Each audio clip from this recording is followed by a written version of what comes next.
Banane habe ich gestern bei Ihnen gekauft. Und nun dachte ich mir, ich kann doch so eine neuwertige Schale nicht einfach wegschmeißen. Und da dachte ich bringe sie Ihnen zurück und Sie füllen sie mir nach. Nach. Was hat das denn gehört? Aber Bananen füllt man nicht nach. Nicht?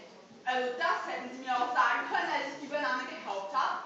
Aber mein Herr, Bananen habe ich noch nie nachgefüllt.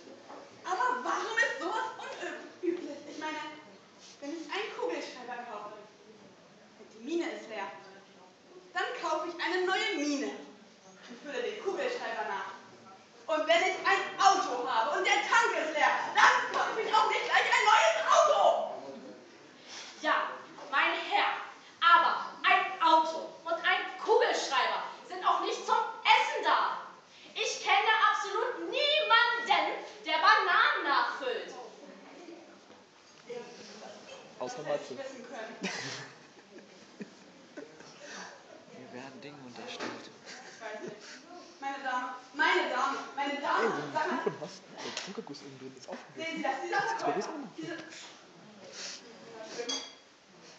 ich weiß nicht, wie es mit diesem Blatt.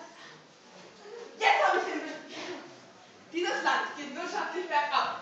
Und das liegt alles daran, dass wir so inkompetent sind, dass wir neuwertige Obstschalen zum Beispiel wegschmeißen, statt sie einfach nachzufüllen. Ihr seid schuld daran, ihr seid schuld. Ja, ach, geben Sie her!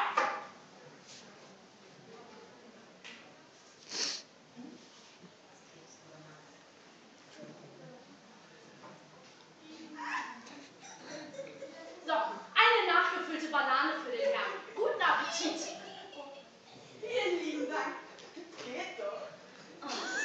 Nachgefüllte Bananen. Das ist schon mal gehört. Die 3 Tomaten waren das, ja? 3 Tomaten für die Dame. Guten Appetit. Dankeschön. Und können Sie mir vielleicht noch diese Orangen nachfüllen? Aber diesmal mit weniger Kernen. Oh.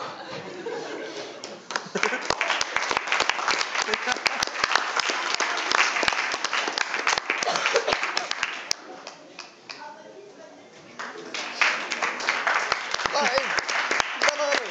Zugabe! Gesa, nein! Gesa! Zugabe!